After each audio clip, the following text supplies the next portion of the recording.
Bienvenidos todos, vicepresidenta, vicepresidente, consejero. Al final has llegado a pesar del tráfico de Madrid. Gracias, amigas, amigos. Bienvenidos, bienvenidas todos, todas a la 16ª edición del Congreso Nacional de Medio Ambiente. Vais tomando asiento, los que lleguéis tarde. Esto empieza con una apertura en forma de una sesión de trabajo, una sesión en la que lo más importante no es el protocolo, sino este clima de confianza y de diálogo que se genera en CONAMA. Lo más importante es que estamos juntos otra vez y que vamos a seguir trabajando por ser protagonistas de la transformación que necesitamos. Después os presentaré a los ponentes que nos acompañan en la sesión, pero no puedo empezar de otra manera que saludando y agradeciendo la presencia de la vicepresidenta tercera y ministra de Transición para la Transición Ecológica y el Reto Demográfico, Teresa Rivera. Muchísimas gracias. Somos conscientes del gran esfuerzo que has hecho por estar aquí hoy con nosotros y te agradecemos este apoyo y el impulso de esta plataforma que es CONAMA.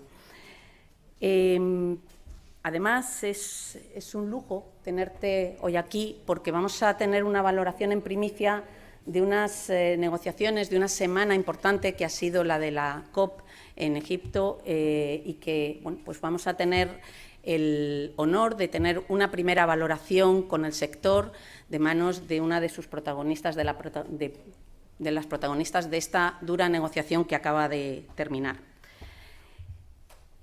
A pesar de los esfuerzos, somos conscientes de que no se ha avanzado en un acuerdo más ambicioso como queríamos todos, pero sabemos que también se han dado pasos, especialmente dirigidos a ayudar a los países más vulnerables y, sobre todo, se ha frenado un posible retroceso. Por eso, estamos orgullosos de la firme defensa que la Unión Europea y el Gobierno de España han hecho para mantener este acuerdo, este objetivo del Acuerdo de París. Sabemos lo importante que es incrementar la acción climática para no sobrepasar el 1,5 grados centígrados y desde este sector ambiental que se reúne en CONAMA, creo que todos y todas vamos a seguir trabajando para ello.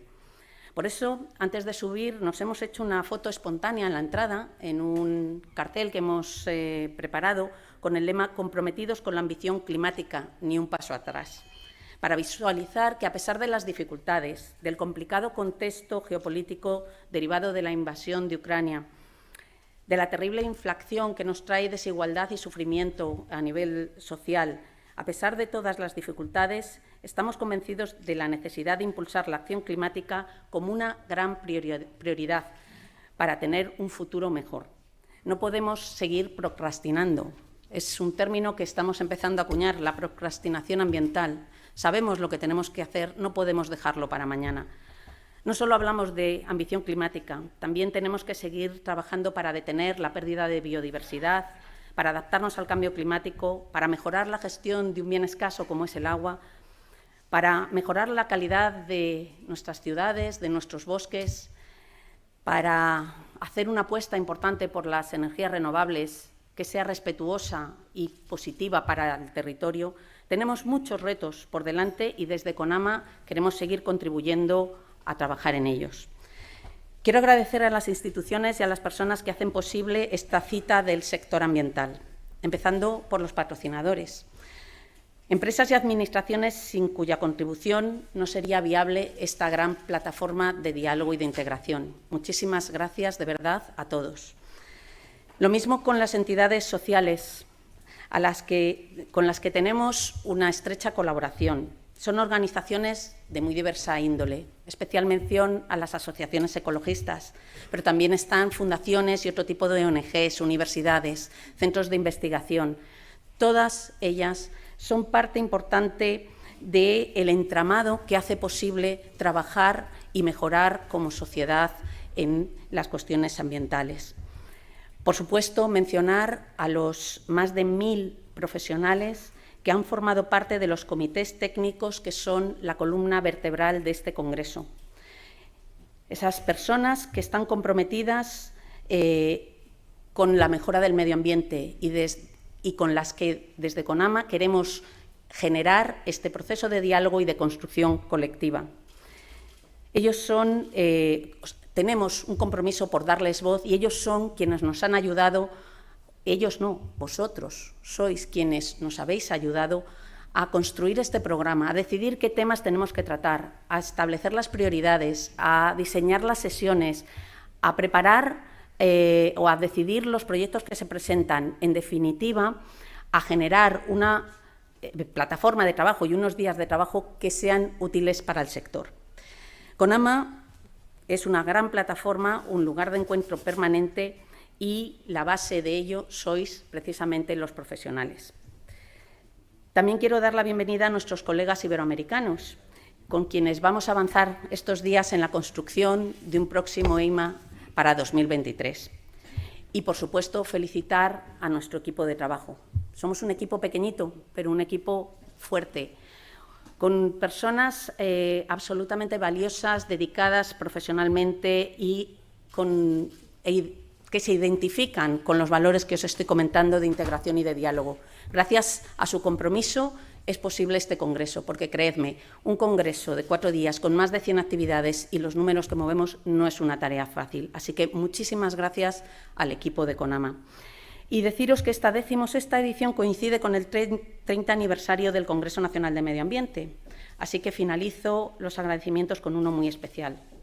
Muchas gracias, Gonzalo. Muchas gracias por poner en marcha este proceso en el 92, por impulsarnos, por empujarnos a seguir trabajando a pesar de las diferencias, de las distintas perspectivas, por entender que en el diálogo todos somos importantes. Muchísimas gracias por haber puesto en marcha este CONAMA.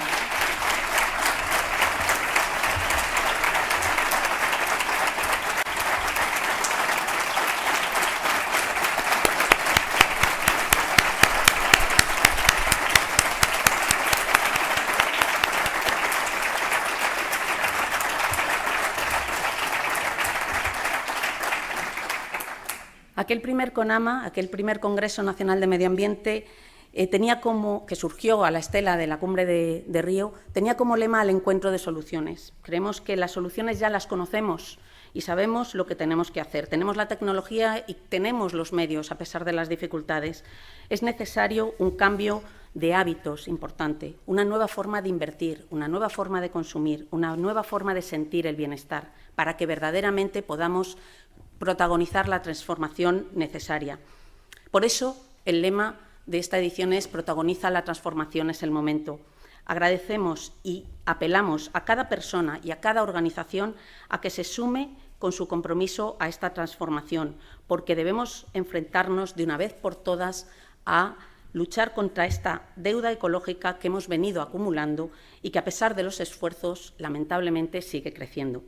Cada acción es importante, pero vamos a centrar también nuestro foco en analizar el global, ya que es fundamental conseguir que el conjunto de todas nuestras estrategias, de todos nuestros proyectos, sean, y que además vienen reforzados con los fondos Next Generation, sean suficientes, tengan la escala y la ambición necesaria para conseguir los objetivos de esta agenda que nos hemos marcado.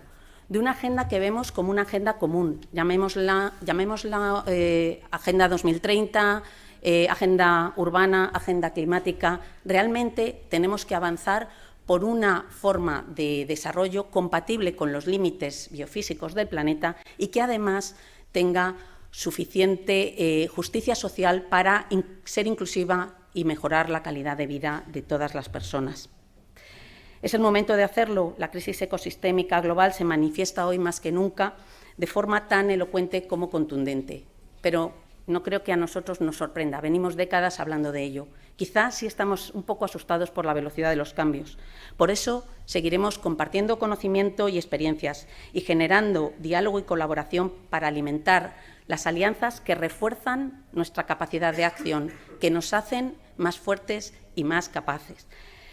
A ello nos vamos a dedicar estos 4 próximos días en el Congreso Nacional del Medio Ambiente, a impulsar esta tarea necesaria, imprescindible, urgente e importante, que es la transformación. Bienvenidos y pido a la vicepresidenta que inaugure este CONAMA 2022. Muchas gracias.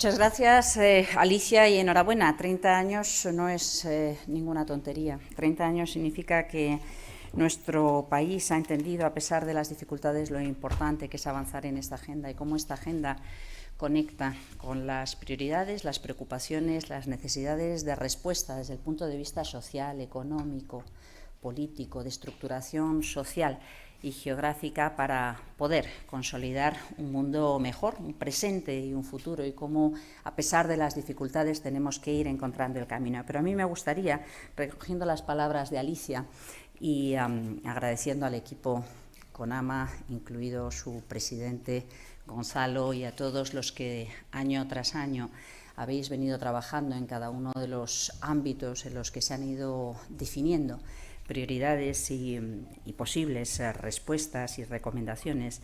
Me gustaría que estas palabras, en línea con esa invitación a aprovechar la confianza y el espacio sincero que representa CONAMA, utilizar estos minutos como unos minutos dedicados a rendir un homenaje a Shauna Aminat. No sabéis quién es, pero os la voy a presentar. Es la ministra de Medio Ambiente de Maldivas.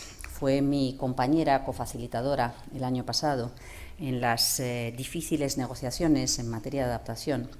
Es la persona que también ha estado conmigo cofacilitando las todavía más complicadas, pero diría extraordinariamente esperanzadoras negociaciones en materia de adaptación.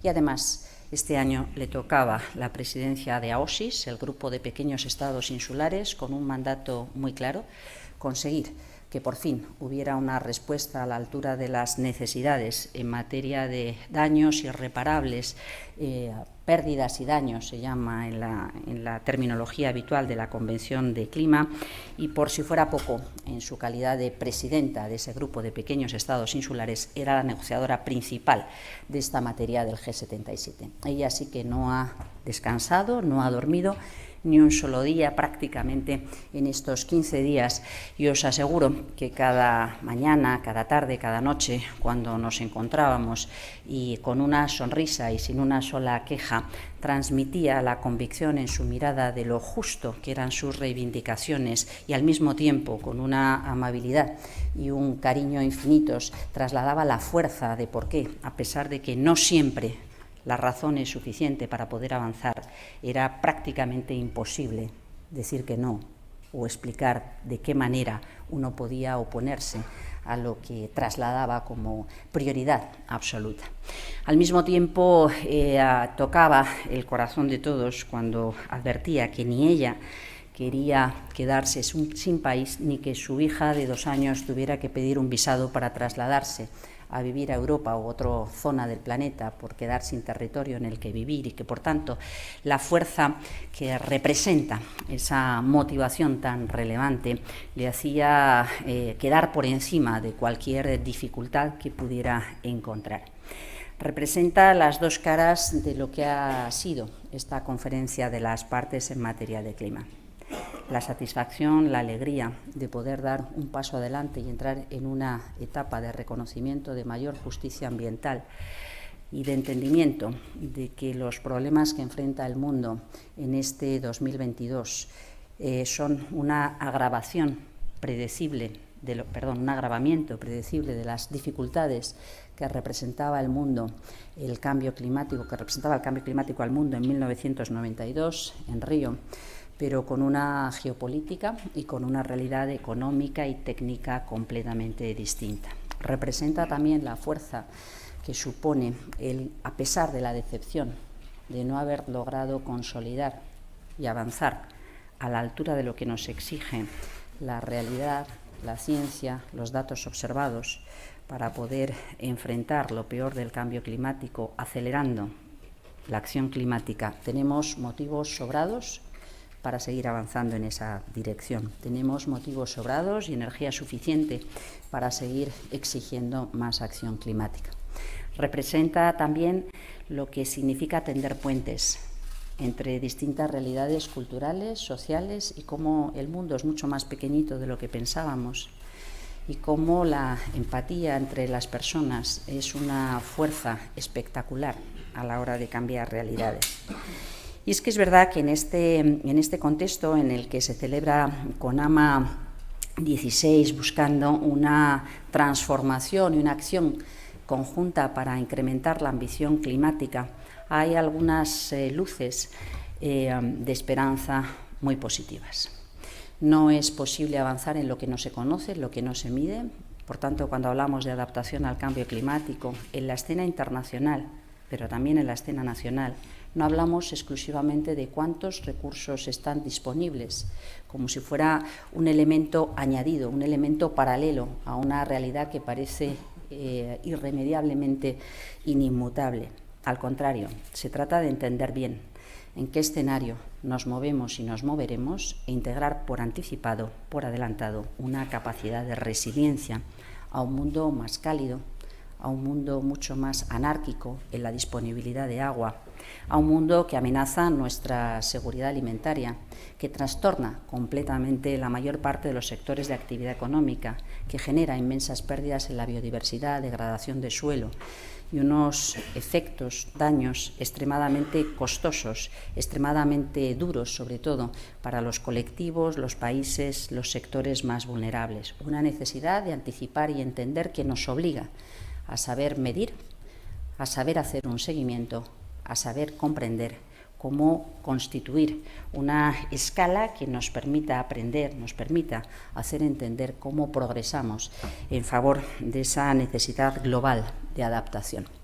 Esto ha sido un proceso muy largo, en el que superar la idea de que la adaptación a los efectos de cambio climático era una cosa menor, local, que dependía de cada uno de los actores en el ámbito de lo más próximo y no tenía efectos a nivel global o no tenía una capacidad, un valor añadido.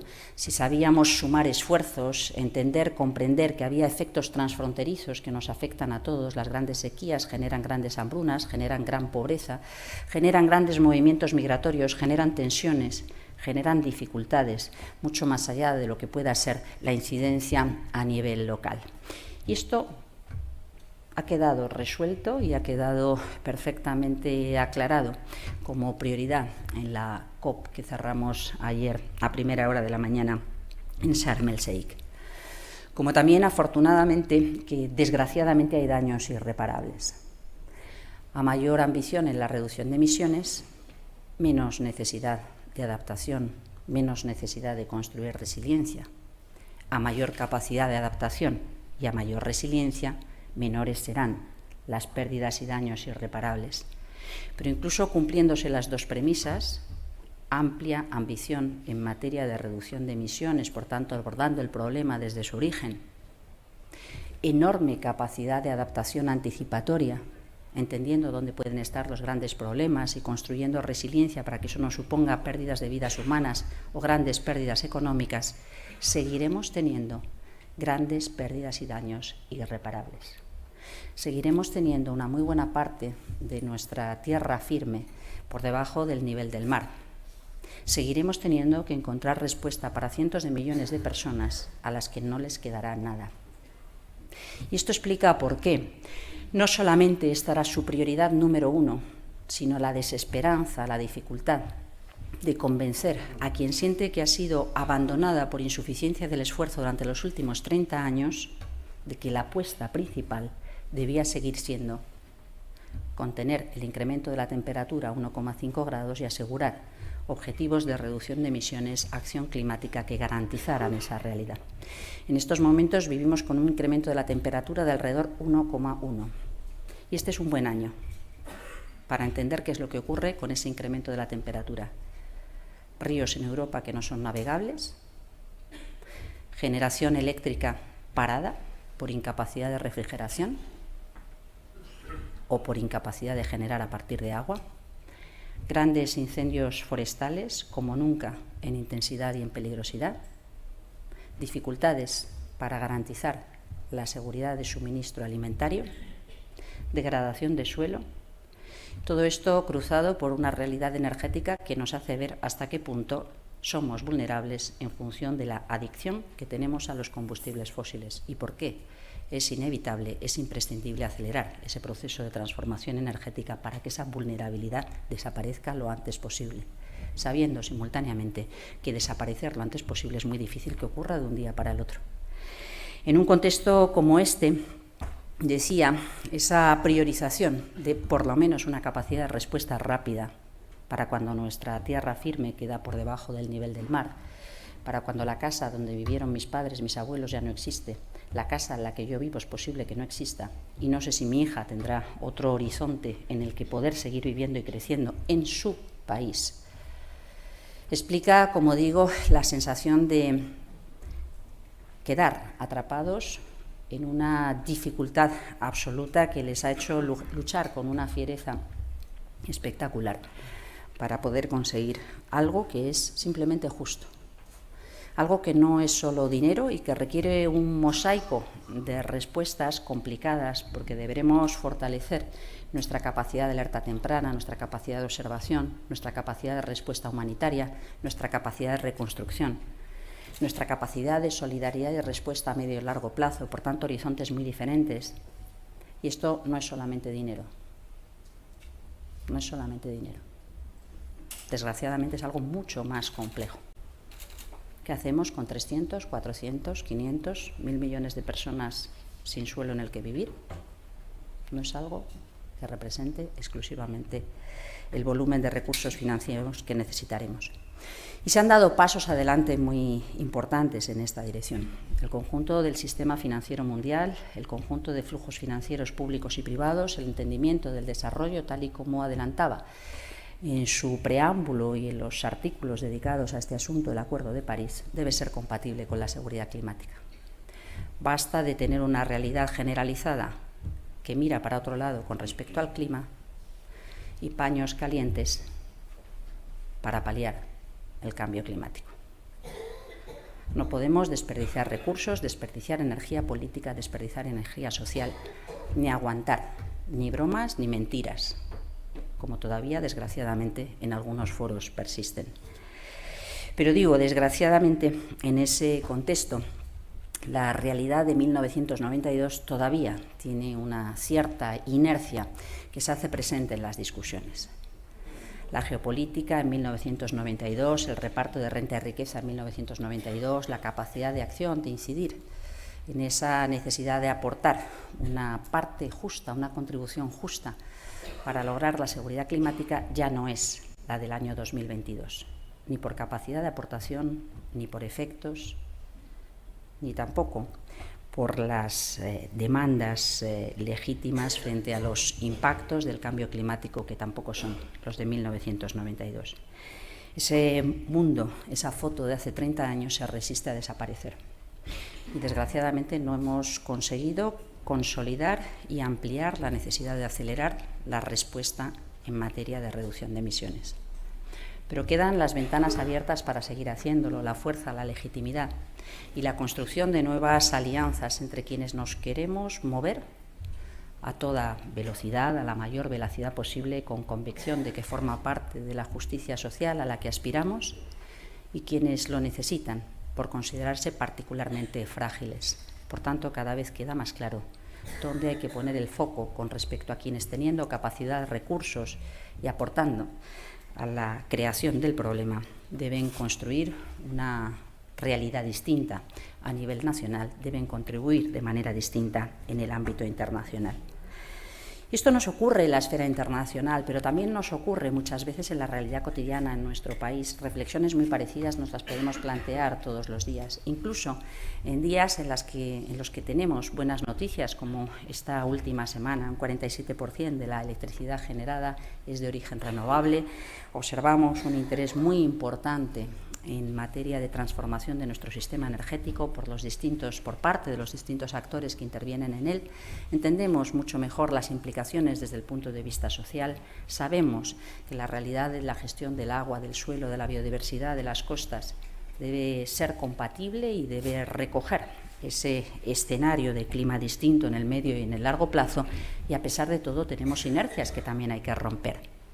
Sabemos que es una historia de éxito que puede conmover, pero puede también accionar palancas muy potentes y oportunidades muy interesantes de innovación, de empleo, de oportunidades de futuro, de integración de valores culturales y sociales que están mucho más presentes en las generaciones más jóvenes que las generaciones antiguas, y eso requiere el combinar las distintas piezas de una manera mucho más audaz, mucho más convencida, pero a mi juicio también mucho más exigente y activa, no solo activista, activa por parte de la sociedad. Y a veces nos encontramos con dificultades que nos parece que son insalvables, y yo creo que no son insalvables, ninguna es insalvable. Es fundamental tener presente que cualquier cambio de estas características requiere un respaldo social. Por tanto, es fundamental entender que es importante, es fundamental contar con la participación de los ciudadanos, pero también enfocar todo el ámbito de nuestra actuación a cuáles son las necesidades de bienestar y progreso de los propios ciudadanos.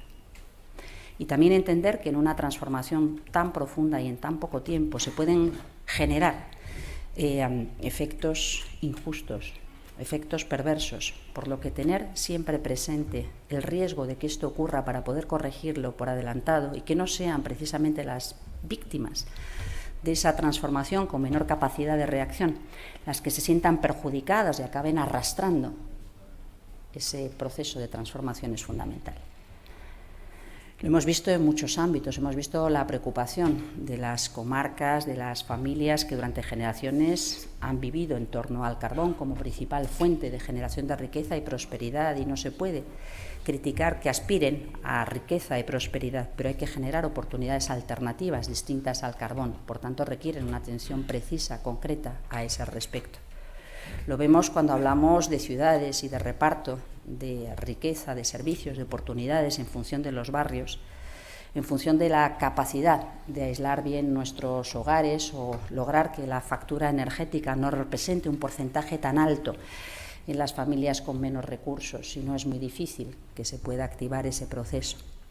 También lo vemos cuando pensamos en cómo planificar y cómo gestionar los recursos hídricos de una manera distinta y en la preocupación que pueden sentir las pequeñas explotaciones agrarias si no tienen accesible el agua para su supervivencia. Y no es lo mismo pequeñas explotaciones que grandes explotaciones, y no es lo mismo querer que poder, y no es lo mismo hacer como que no existiera el problema que intentar encontrar soluciones que nos permitan abordar el problema. Lo vemos prácticamente en cada uno de nuestros actos de la vida cotidiana, como decía bien Alicia, en cómo producimos, cómo consumimos, cómo trasladamos los mensajes, cómo pensamos en cuáles son las dificultades que pueden enfrentar los distintos colectivos, pero también en cómo los actores locales tienen una fuerza espectacular, cómo plantear un escenario de transformación para poder vivir dentro de los límites planetarios, generar prosperidad y buscar un mundo mucho más cargado de oportunidades para todos, parte de un compromiso cada vez más visible, más creciente en nuestras ciudades y en nuestros territorios, a veces pequeños territorios aislados que no pueden sentirse ciudadanos de segunda, cuyos habitantes aspiran a contar con oportunidades y servicios, vivan donde vivan, y no por el hecho de vivir en zonas rurales, asumir que tienen menos derechos que los demás. Yo creo que estos son temas que dan de sobra no solamente para sentirse motivados en esa acción climática, sino por lo menos para mucho trabajo en los años por venir. Esperamos que no 30, porque esta es la década de transformación más importante. A escala humana parece imposible acometer tantas transformaciones tan intensas, tan profundas, sobre todo en la escala de valores, en las prioridades de nuestras sociedades, y sin embargo es indispensable, porque si hay algo con lo que no podemos jugar es con las leyes de la naturaleza, con las leyes de la física, con el modo en el que los ecosistemas pueden reaccionar, absorber hasta cierto límite.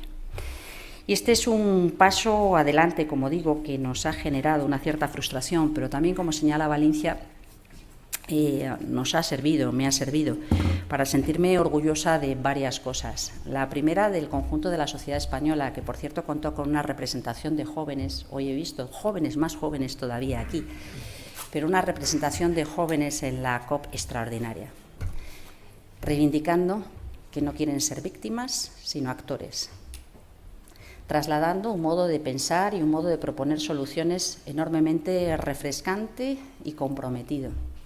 Y de esto también se necesita mucho. Porque la transformación no es solamente una transformación diplomática y de reglas. Como digo, necesitamos valores. Una sociedad española que ha estado presente en su ámbito académico, en su ámbito empresarial, en su ámbito territorial e institucional, con distintos actores, y que ha sabido entender que clima es biodiversidad, océanos, generaciones distintas, igualdad de género, oportunidades sociales, innovación, tecnología, energía, muchas cosas. Pero también me he sentido orgullosa de una Europa que ha vivido un año tremendamente duro, tremendamente complicado. Una Europa que ha tenido que absorber un shock de falta de suministro de alrededor del 40% del gas natural para el conjunto del territorio y que ha sabido reaccionar en un momento tan complejo como este, manteniendo la unidad, la flexibilidad y la solidaridad en la respuesta, y que ha pretendido, en algunos casos, algunas otras partes, algunos otros países, utilizarnos como excusa para frenar la ambición climática. Si Europa ha tenido estos movimientos en el corto plazo, ¿por qué vamos a pensar que debemos seguir incentivando ambición climática? Y hemos tenido que explicar que una cosa es el cortísimo plazo para poder absorber este shock y otra cosa es el compromiso de medio y largo, que no solamente se mantiene intangible, sino que se consolida con la aprobación semana tras semana de las distintas medidas incorporadas en el paquete listos para el 55, Fit for 55, en movilidad, en obligaciones de reducción de emisiones, en integración de la política forestal y agraria, en incremento de los objetivos en materia de renovables, en integración de las políticas de adaptación en el conjunto de los sectores, y una Europa que ha sabido no solamente explicarlo, sino estar a la altura de las circunstancias y saber que su alianza era sobre todo con los más vulnerables, con los que más lo necesitaban, pero exigir compromiso de todos los demás a la hora de reducir emisiones. Haremos la parte que nos corresponde, seguiremos incrementando nuestra ambición, seguiremos exigiendo que los demás también lo hagan.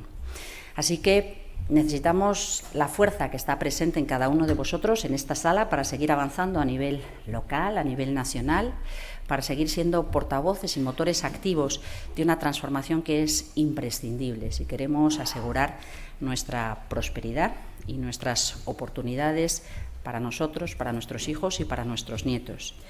Con una cita en el horizonte tan importante, tan complicada y lamentablemente con tanta frecuencia tan olvidada, incluso en uno de los países con mayor riqueza en biodiversidad de nuestro continente.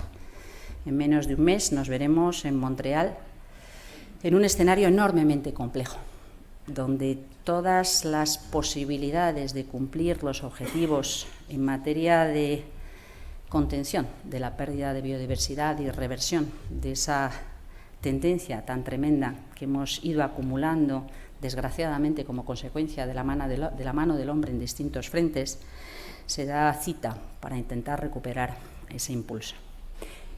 Y debemos ser protagonistas del mismo modo que lo hemos sido en clima. Es nuestro patrimonio, es nuestra riqueza, es la realidad física sobre la que se construye nuestra prosperidad. Es también un elemento diferencial con respecto al impacto social que tiene vivir en un mundo polucionado, muerto, o en un mundo vivo, rico y enormemente atractivo desde el punto de vista de la variedad de sus especies y de la incidencia positiva que tiene su buen funcionamiento y su salud.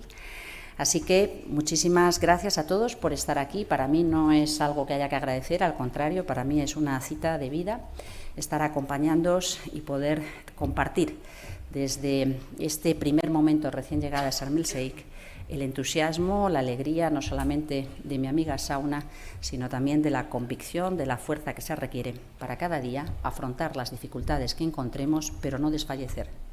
Estar seguros de que la causa es una causa no solamente noble y justa, sino imprescindible. Es imposible pensar en un futuro distinto a un futuro sano, rico en medio ambiente y haciendo compatible la prosperidad de las personas con el estado del planeta. Muchas gracias a todos.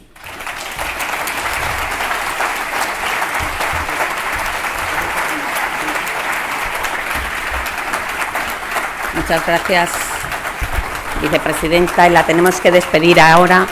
Tiene una agenda complicadísima, pero vamos a seguir trabajando en lo que ella nos pide, que es estar preparados y seguir comprometidos con esta acción climática, con esta acción para frenar la pérdida de biodiversidad y con este compromiso ambiental.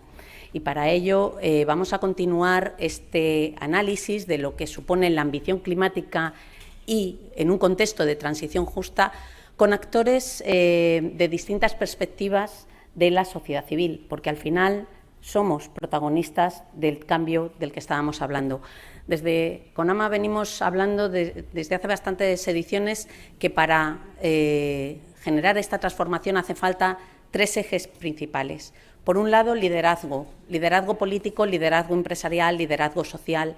Por otro lado, una ciudadanía activa, y hemos invitado a representantes de la ciudadanía que hasta ahora no habían estado participando activamente en el Congreso. Sois más que bienvenidos. Queremos escucharos, queremos esa relación, como decía la vicepresidenta, con nuevos actores, con nuevas miradas. Pero la tercera pata, no lo olvidemos, es capacidad técnica. Y creo que tenemos un sector profesional preparado y capaz para abordar la transformación. Voy a pedir que suba a la mesa Jeremy Fossé, presidente de Counión, socio, amigo nuestro, que va a moderar esta sesión, y os presento a continuación a los ponentes que nos acompañan. Por un lado, la parte de la ciencia, la perspectiva de la ciencia. Tenemos el honor de contar con Fernando Valladares. Creo que no hace falta que os lo presente con ningún cargo. Ahora mismo es un referente para todos nosotros, para todo el sector. Creo que tiene una agenda más complicada que la mía en CONAMA, porque todo el mundo le queremos, todo el mundo está deseando escuchar con la claridad que habla y plantea esos datos tozudos que nos da la ciencia y esa necesidad que tenemos de avanzar. Pero además lo haces con el optimismo que se puede y que insufla energías en todos nosotros. Muchas gracias, Fernando. Por parte de la empresa tenemos también el lujo de contar con José Casas, director de Relaciones Institucionales y Regulación. ¿Lo he dicho bien? Bien, de Endesa, y uno también de los líderes de esta transición energética que tenemos que llevar a cabo. La parte social está representada por Ana Barreira, directora del Instituto Internacional de Derecho y Medio Ambiente, y Mario Rodríguez. Tu cargo va a ser más complicado que me lo sepa. Ahora en ECODES, antes en Greenpeace, es un activista y un luchador desde los movimientos sociales y una referencia también para todos nosotros. Y como os decía, tenemos 2 representantes nuevos por parte de la Asamblea Ciudadana por el Clima, ENOC, y ahora necesito el papel, o Jeremy, luego me dices los apellidos, perdonadme, dejé los papeles ahí abajo, ENOC, y Cristina, por parte del movimiento de Confint, de jóvenes comprometidos por el futuro del planeta. Vamos a hacer una ronda de intervenciones con la perspectiva de cada uno de estos movimientos y luego me uniré yo también al diálogo final con vosotros, por supuesto, para ver cómo avanzamos en este equilibrio importante de seguir luchando para tener un compromiso cada vez mayor con la ambición climática que necesitamos y a la vez un compromiso con los derechos sociales, con el bienestar de nuestra sociedad, con lo que llamamos transición justa, para no dejar a nadie atrás. Muchas gracias. Te paso la palabra a Jeremy. Voy a que me pongan el micrófono y continuamos con la sesión. Muchísimas gracias, Alicia. Espero que funcione el micrófono. Si no se activará, ¿no? Se me oye de momento, ¿no? En todo caso, pues para las grabaciones, pues tendremos todos la posibilidad de, ahora ya creo que funciona, de grabar la discusión, ¿no? De hoy. Primero, agradecer otra vez a Alicia, Gonzalo, todo el equipo del CONAMA, porque es un placer estar aquí. He estado hace tiempo, cada año cuando puedo, pues intento estar. Y este año, además, colaboramos con CONAMA en el estudio de las políticas europeas para ver cómo esto podemos acelerar la transición ecológica a nivel español, ¿no? Y entendemos, por lo que ha comentado antes la vicepresidenta, la necesidad de tener a la vez una visión global de lo que está pasando en el mundo y en particular a nivel de la Unión Europea, que nos marca en la agenda climática y también en la agenda económica directrices importantes. Y también, obviamente, cómo se puede implementar a nivel estatal, pero también a nivel local.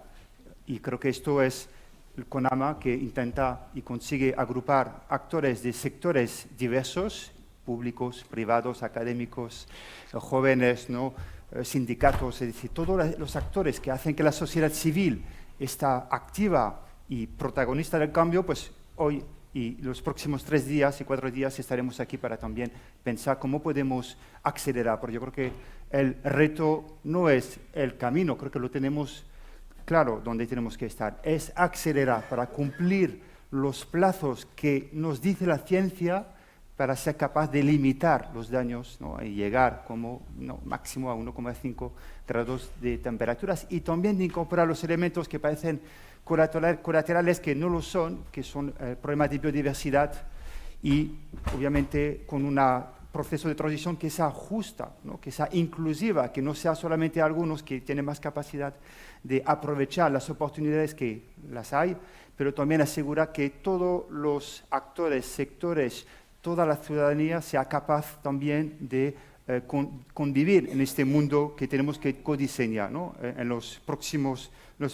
años. Entonces, hoy tenemos, esta mañana en la inauguración, tenemos, pues esto es yo creo que un panel de altísima calidad, tenemos unos 50 minutos para marcar las temáticas que nos parezcan importantes a lo largo de estos 4 días y tendremos cada ponente que ha sido presentados por Alicia, pues tendrá unos 5 minutos para explicar, ¿no? en el atril cómo ve, no solamente desde su perspectiva, las conclusiones de la COP27, que la COP es un elemento más, ¿no? de la transición, es un elemento importante porque marca unas reglas comunes entre los países, pero sabemos también que la gobernanza climática, en este caso, o global, tiene necesidad de complementar sus acciones con el papel activo de otros sectores. Entonces, yo creo que también esto, pensar cómo podemos desde otras políticas, otros actores, otros sectores, acelerar la transición ecológica es un elemento que todos y todas tenéis la posibilidad de comentar.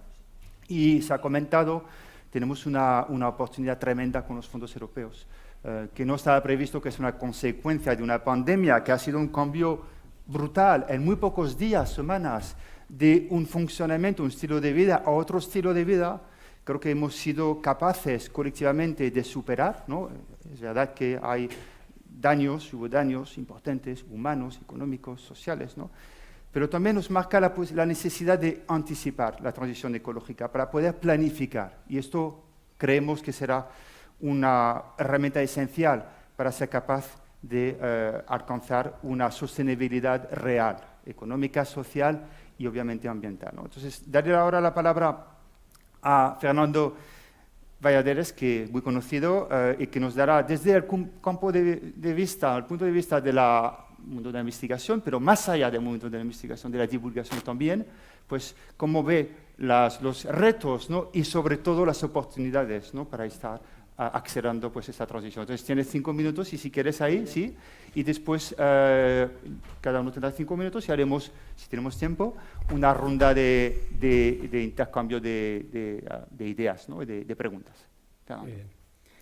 Buenos días a todos y todas. Gracias por estar aquí. Gracias a los que han hecho posible este encuentro. Creo que es un tema tan urgente como importante y arrancar la semana con esto me parece que pues es lo que toca. Así que un pequeño análisis, una pequeña reflexión. No puede uno evitar tener la COP muy presente porque acababa sin acabar ayer. Tenemos 3 problemas y una solución. Los 3 problemas son básicamente el cambio climático, la degradación de la biodiversidad y las distintas formas de contaminación. Y la solución es muy sencilla de describir. En realidad es una pequeña frase que es cambiar nuestra relación con la naturaleza. Ya desde los tiempos de la Biblia, en las que se ponía la naturaleza a nuestro servicio, y los procesos filosóficos en los cuales las entidades naturales estaban a nuestra disposición y teníamos que explotar la tierra, nos ha abocado a donde estamos. Celebrábamos la semana pasada el nacimiento del bebé número 8000 y no sé si es un motivo de alegría o de preocupación. Ser muchos es un mandato bíblico y es una indicación ecológica de éxito, pero ser tantos en un mundo donde más de la mitad de las personas están enfermas, donde el porcentaje de personas con trastornos mentales no para de crecer, especialmente entre los jóvenes. No sé si es el mundo que ese bebé o no sé de qué género era, merece vivir. Es un mundo en el que nos estamos equivocando. La ciencia no es la solución, pero la ciencia da directrices, da ideas y sobre todo permite establecer a dónde vamos, desde dónde partimos y con qué requerimientos podemos cambiar de un escenario a otro. Y todos sabemos que tal cual se quedó la cumbre del año pasado en Glasgow sobre la mesa, las promesas de emisiones nos llevaban a un escenario de 2,4 grados. El escenario de 1,5 hace tiempo que ya no es una realidad. Es bonito agarrarse a eso, pero ese es uno de los problemas de la sociedad en la que vivimos, la tremenda hipocresía. Está muy bien tener una cierta dosis de hipocresía porque es saludable para la vida social. No podemos ir diciendo lo que pensamos todo el tiempo. Pero nos organizamos para ser hipócritas y esto previene la acción. Sabemos lo que toca hacer, pero no lo hacemos. Y en la COP tenemos un ejemplo clarísimo. Hemos puesto tanto énfasis en los síntomas que se nos han olvidado las causas. Hemos puesto toda la atención en los daños y en las pérdidas, pero si lo que hay que evitar es que ocurran. Lo mismo ocurre con el sistema sanitario.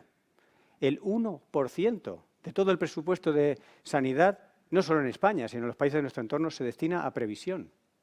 Cuando tenemos un dicho antiguo que más vale prevenir que curar, pero nunca prevenimos.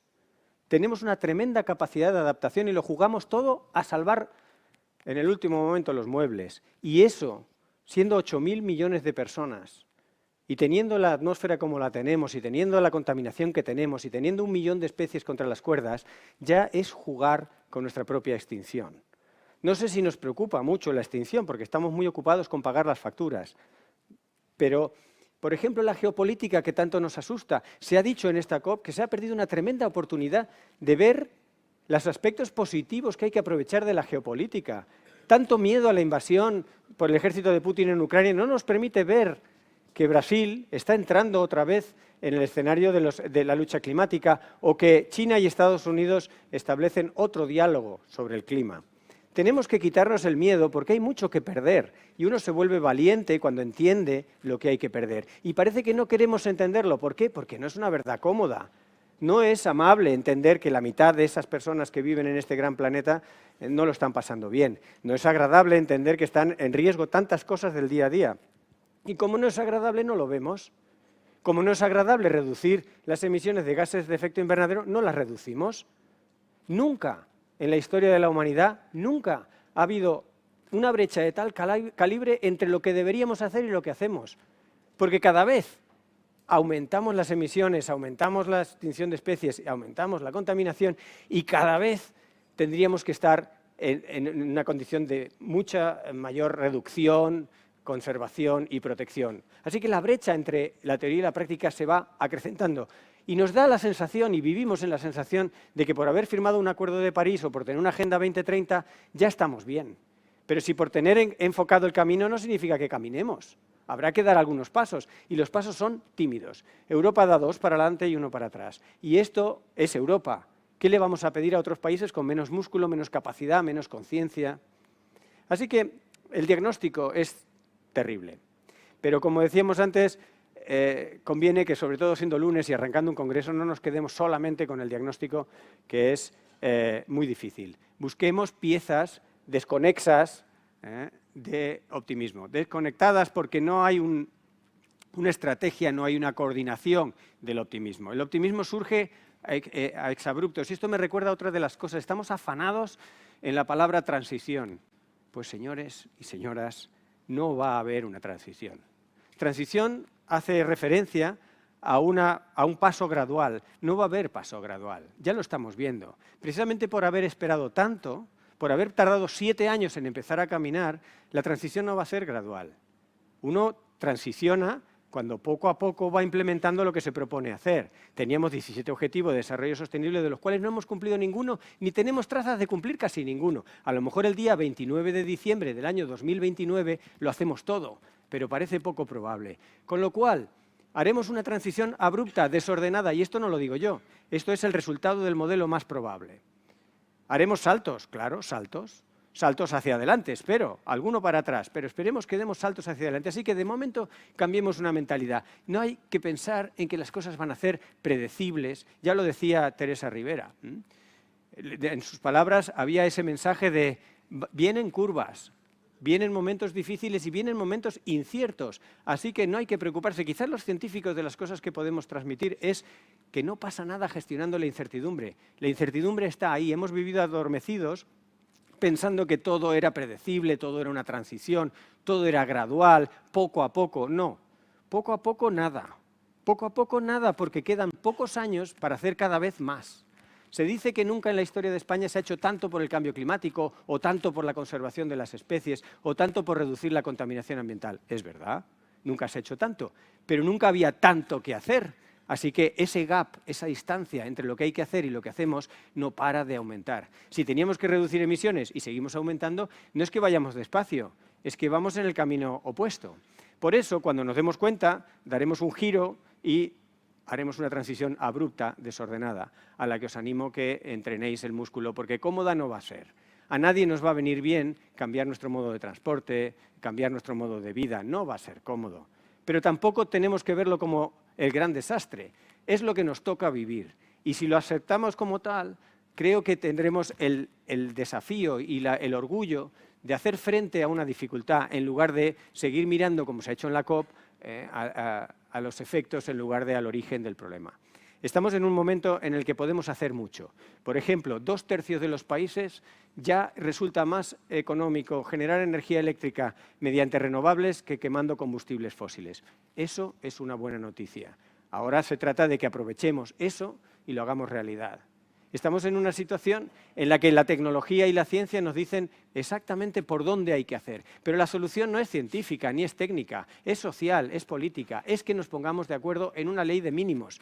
Pero esta vez para hacerlos, porque teniendo agendas que no caminamos, pues no, ya sabemos que no son nada eficaces. Tenemos puntos interesantes y estimulantes que nos recuerdan, por ejemplo, los 2000 litigios. Ahora mismo hay sobre la mesa unos 2000 litigios por infringir derechos humanos, por no seguir los preceptos o los acuerdos de París. Esos 2000 litigios muestran que el lavado verde, el greenwashing, sale carísimo. No hay nada más caro para una empresa que el greenwashing. Parece que gastando un poquito de tu presupuesto en lavar la cara, pues ya cumplo con... No, sale extraordinariamente caro y cada vez va a salir más caro el greenwashing. O se es honesto en la auditoría ambiental o al final hay que pagar. Y no solo hay que pagar multas, sino hay que pagar en imagen corporativa, en previsión social, en capacidad de generar novedad. Así que estamos en un momento de grandes oportunidades, oportunidades difíciles, pero oportunidades de las que se puede salir siendo honestos y abandonando lo que decía al principio, esa hipocresía que a base de organizarnos para creer que hacemos las cosas bien, a base de emplear palabras como desarrollo sostenible, que no existe, o como economía circular, que tampoco existe. Yo lamento mucho, porque se destinan jornadas enteras a la economía circular. Hablemos de circularización de la economía, que eso sí tiene sentido, que es alargar la vida de los productos, minimizar la huella ambiental. Pero la economía circular, como los Reyes Magos, lamento recordarles que no existen. Así que tenemos una serie de desafíos. Escucho pocas veces hablar con claridad. Si no se habla con claridad, a riesgo de equivocarse, a riesgo de molestar, no vamos a resolver los problemas complejos en los que estamos. Nadie habló en la COP de los subsidios, pero ¿cómo no se puede hablar de los subsidios si estamos hablando de gases de efecto invernadero que resultan de quemar combustibles fósiles? Si sacar petróleo ya sale carísimo, en muchos sitios, si no fuera por los subsidios de los estados, no se sacarían esos combustibles fósiles. ¿Cómo no se habla de los subsidios? Si es un ejemplo clarísimo de hacer las cosas justo al revés, pues habrá que hablar. Otra cosa es que se solucione, pero al menos hablemos. Pues esto es una cuestión clave en un congreso como este. Hablar. Y creo que hay que hablar claro y no pretender que las cosas suenen bien o que rimen o que tengan una melodía pegadiza. No, no estamos ahí. Nos va a resultar mucho más interesante hablar, como dicen, a calzón quitado. Mucho más constructivo, y tenemos las herramientas para hacerlo, y tenemos un cargo de conciencia. Fijaros, en el activismo hay muchas grandes fortunas que están pagando el activismo. ¿Por qué esas grandes fortunas están pagando el activismo? La están pagando porque tienen problemas de conciencia, porque los hijos de los que hicieron dinero con el petróleo ya no siguen en la misma filosofía que sus padres, que hacer dinero lo justificaba todo. No, ahora ya sabemos que hacer dinero no lo justifica todo. Entre otras cosas porque nos enfermamos. Y con esto ya termino.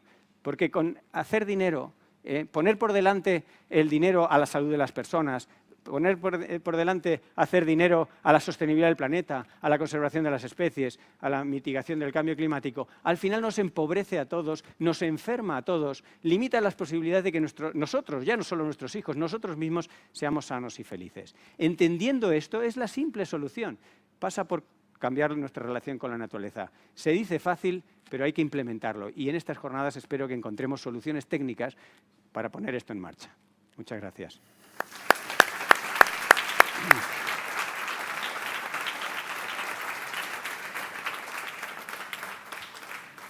Muchísimas gracias, Fernando, por recordar el abismo que existe entre lo que nos dice la ciencia y lo que estamos haciendo, ¿no? En el diseño de políticas, ¿no? Y en las prácticas, ¿no? que vemos en el día a día de la sociedad, ¿no? Y de la necesidad también de desarrollar una capacidad de resiliencia, ¿no? Que nos permita tener un proceso de adaptación en estos cambios que algunos, como dices tú, pues vendrán impuestos, como lo hemos vivido con la pandemia, y otros les esperemos anticipar o acompañar. Ahora tenemos previsto invitados Miriam Zaitegui, la directora de la Fundación Europea para el Clima, que desgraciadamente no puede estar aquí hoy porque está enferma, de baja está bien, pero no físicamente no podía acompañarnos. Entonces, agradecer también el papel de la Fundación Europea para el Clima, que ayuda a nivel del continente en el desarrollo de políticas desde la sociedad civil. Yo creo que esto es algo que se agradece los que trabajamos en este mundo, ¿no? Y entonces estará, pues, obviamente, pues, pendiente de lo que podemos decidir, desarrollar para próximas ediciones de CONAMA, ¿no? Esperemos, y quizás incluso antes en los próximos eventos que podemos organizar con algunos de vosotros, ¿no? Y ahora daré la palabra, vamos a saltar un poquito para también mezclar opiniones, sectores, y creo que es importante escuchar también lo que nos dicen, ¿no? Estos colectivos, le llamo de la sociedad civil, ¿no? Que es un poco más complejo que esta definición, y en este caso pues la representante de la Conferencia Internacional de Jóvenes, ¿no? para el Clima, ¿no? que intentan, y nos explicarás ahora qué es este colectivo, ¿no? Y también pues que tenemos Cristina que nos también dirá desde su punto de vista, desde la experiencia en la cual participáis, y también desde una posición de gobierno local, ¿no? en San Feliu de Llobregat, si no me equivoco, pues qué pasa en el terreno, ¿no? Es decir, también ver, ¿no? las prácticas y también las peticiones, ¿no? o las reacciones que desde pues, la juventud, que se define de manera bastante amplia, ¿no? Pues se están desarrollando. Entonces tienes también 5 minutos aquí en el Atri para explicar lo que estáis haciendo y cómo veis las cosas, ¿no? para el CONAMA en los próximos días. Bueno, buenos días y gracias a todos. Hoy voy a hablaros en nombre de la Red de Escuelas Sostenibles, la red estatal ESENRED, para explicaros cómo desde hace ya 13 años esta red de redes escolares promovidas por administraciones públicas, que cuenta ya con más de 4.000 escuelas de 15 comunidades autónomas, estamos trabajando para empoderar a las escuelas a protagonizar esta transformación, ¿no? que es el lema de este congreso. Estos días nos reunimos aquí el mundo de la empresa, la sociedad civil, la administración pública, para presentar propuestas, para debatir y buscar alianzas, y con ello intentar revertir el impacto que nuestro modelo de desarrollo está teniendo sobre los ecosistemas de los que tanto dependemos. Nosotros ya estamos sufriendo, como han dicho los compañeros, ¿no? Este impacto y los severos impactos del cambio climático, de la pérdida de biodiversidad, del agotamiento de los recursos, pero sin duda será la siguiente generación, de la cual tenemos aquí unos buenos representantes, los que los sufra aún con más virulencia. Por eso, desde ESENRED pensamos que si se trata de dibujar un camino que nos saque de esta situación, de caminar este camino, No podemos hacerlo solo pensando en la siguiente generación, sino que tenemos que contar con ella. Muy a menudo se tiende a pensar que nuestros niños y jóvenes están aún en proceso de formación y que eso los invalida para participar activamente en la toma de decisiones. Y nuestra experiencia como educadores ambientales nos dice todo lo contrario. Ellos y ellas nos expresan a menudo esta queja, nos dicen, no se nos escucha, no se cuenta con nosotros. Y la verdad es que trabajando con ellos y con ellas nos damos cuenta de que están muy preocupados por el futuro, que tienen una mirada crítica y sobre todo que están dispuestos a remangarse y actuar. De hecho, quería contaros algo que me impactó mucho y es que las últimas jornadas de educación ambiental que celebramos en el CONAMA el pasado junio, la profesora Daniela Tirbury nos contaba que los últimos estudios de Naciones Unidas reflejan que nunca hemos tenido una juventud tan concienciada y tan informada sobre las cuestiones socioambientales y, sin embargo, tan poco capacitada para la acción. Ella nos decía que es imprescindible que el sistema educativo ofrezca herramientas para que nuestros jóvenes sean capaces de pasar a la acción.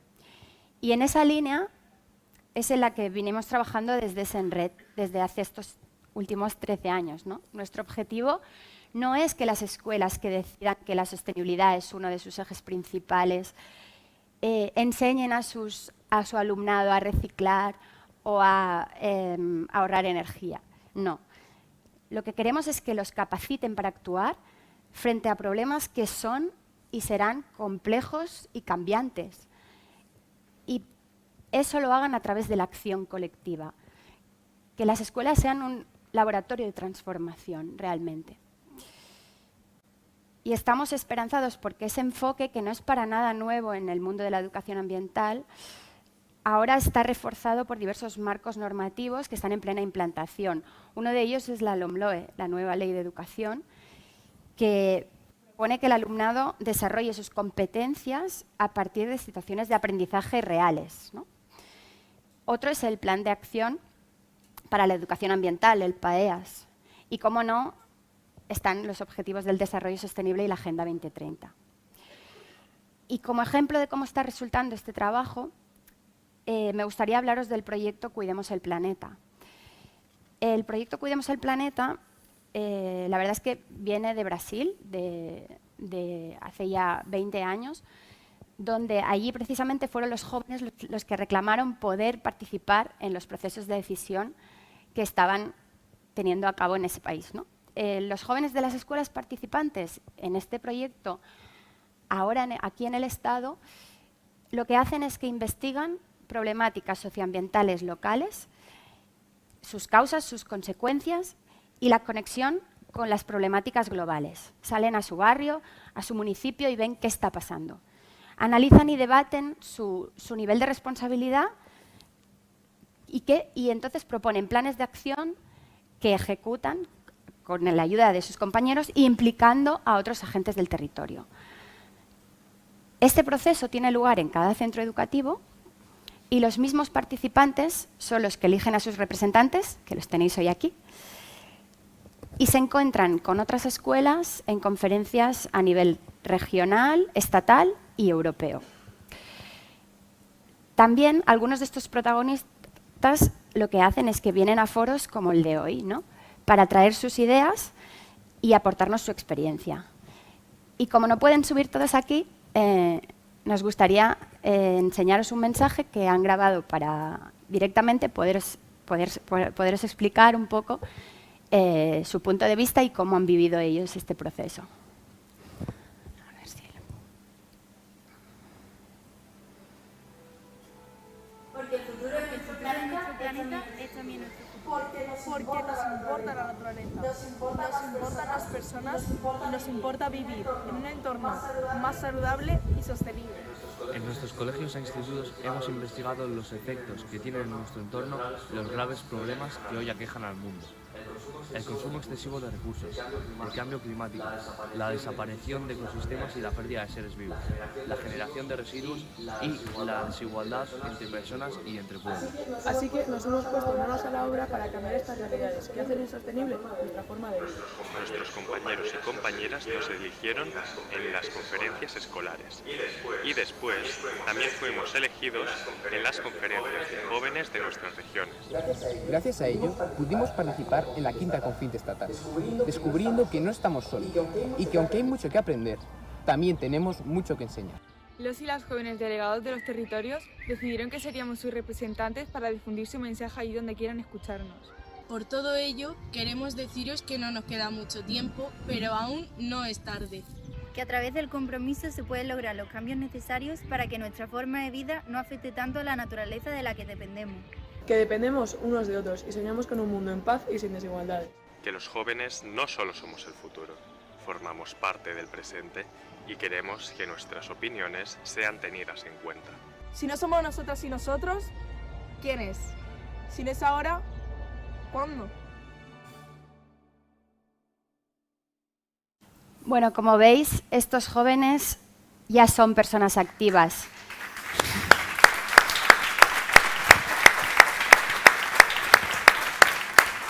Que no están esperando a que el cambio llegue por sí mismo, sino que desde ya están contribuyendo a él. No los dejemos de lado.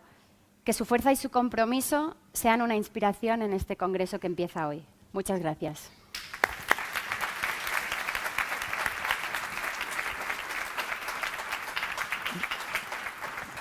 Muchísimas gracias, Cristina, por explicar lo que se está haciendo desde las escuelas, la educación formal, pero obviamente también desde la educación informal, porque esto va mucho más allá de lo que se exige o se pide en un instituto o una escuela, sino que también es dejar un espacio para que la juventud, ¿no?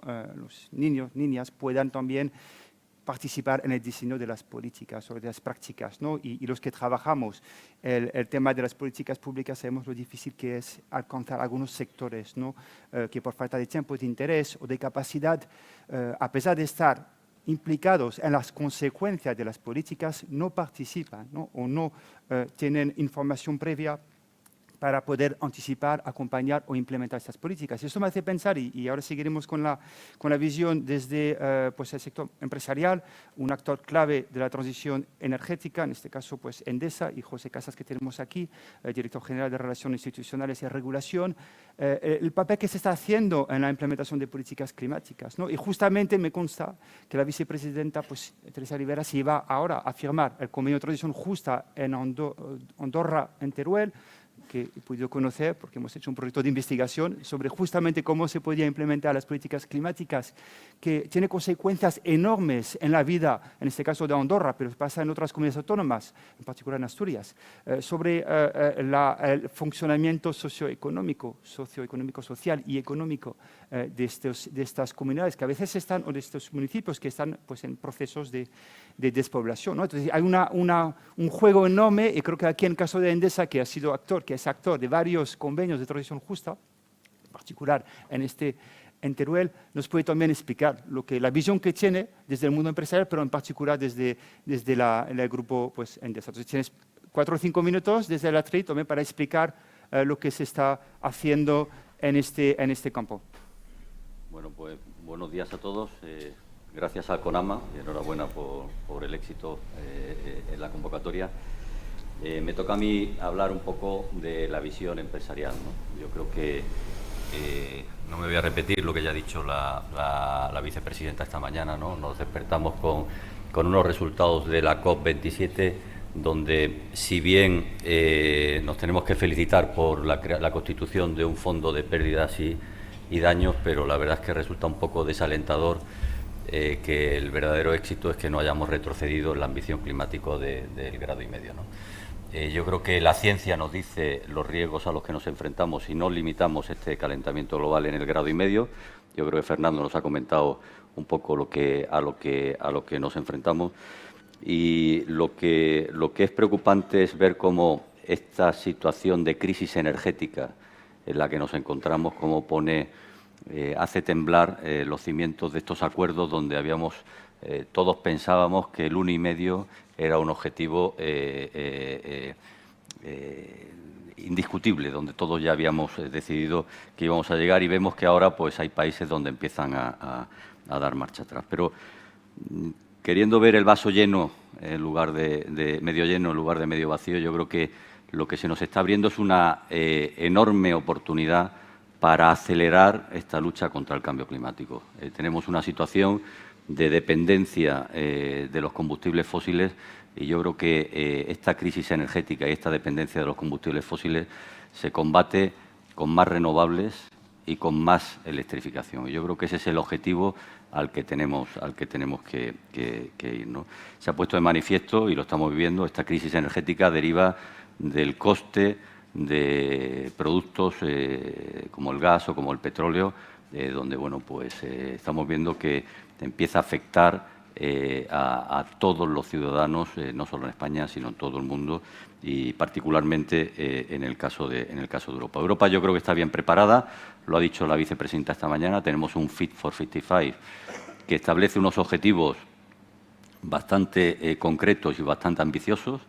Habla de objetivos de renovable, de eficiencia energética, de ir hacia los biocombustibles. Aquí la declaración es el acuerdo del REPowerEU que hemos conseguido durante este invierno. Yo creo que nos ayuda mucho. Y en el caso de España yo creo que tenemos además un PNIEC y una estrategia de descarbonización a largo plazo con objetivos tremendamente ambiciosos. Las empresas como la mía, Endesa, una empresa eléctrica, estamos totalmente alineados con este Plan Nacional de Energía y Clima, y os puedo asegurar que todo nuestro plan de inversión está alineado con este PNIEC. Todas nuestras inversiones están alineadas con la descarbonización y con la electrificación. Aquí quiero hacer una reflexión. No solamente hay que invertir en generación eléctrica, sino que además hay que invertir en que la demanda de energía sea también eléctrica. No vale con que toda la generación sea eléctrica si luego los ciudadanos siguen consumiendo gas, petróleo o derivados o otros productos como el carbón, ¿no? Y en este punto, a riesgo de no ser popular, me gustaría hacer 3 reflexiones. Primero,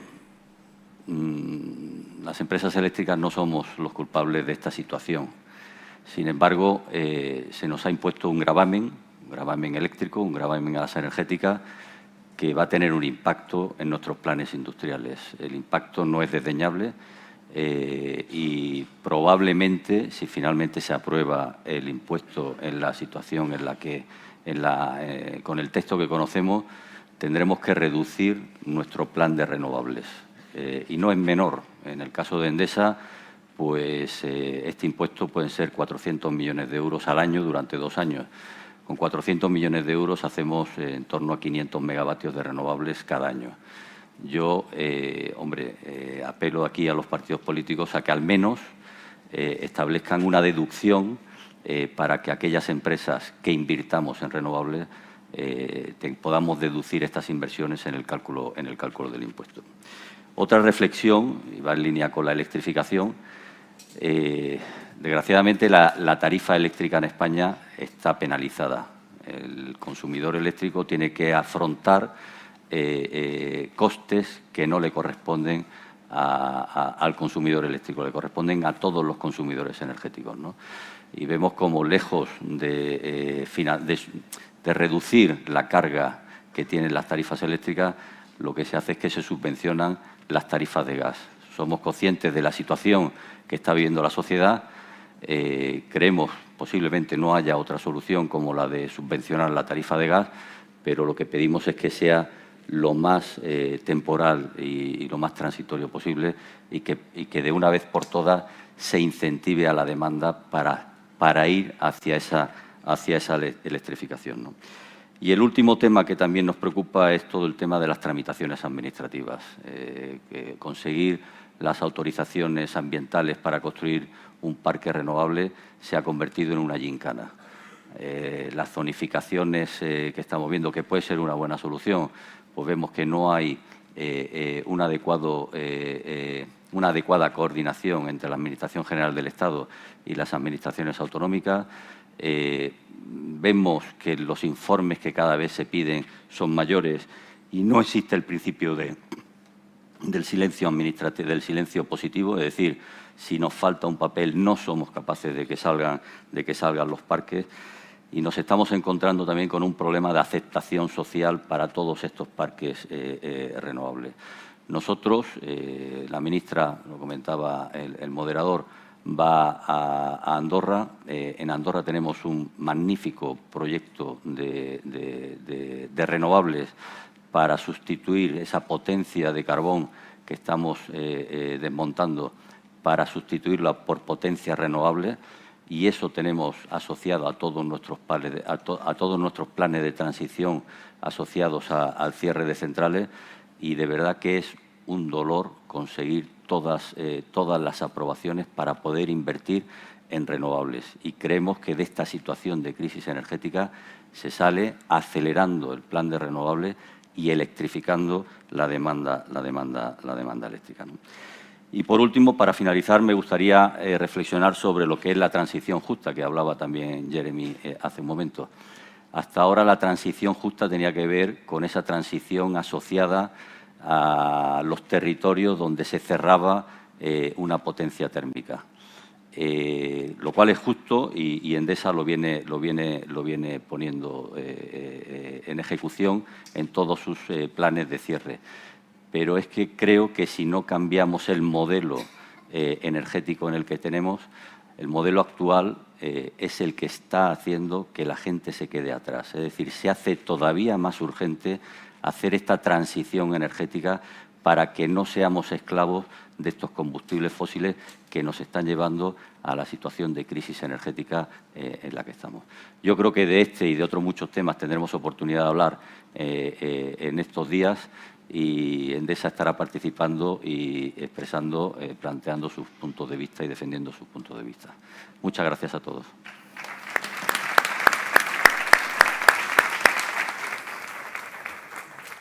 Gracias, José, por compartir desde el mundo empresarial, en este caso el sector eléctrico, una empresa que es clave, ¿no?, en la transición energética, también las dificultades, ¿no?, de poder acompañar, implementar estas políticas que ciertamente los que trabajamos en este mundo sabemos la dificultad de diseñar políticas que sean eficientes, eficaces, ¿no?, y que se puedan realmente implementar y tener un cambio.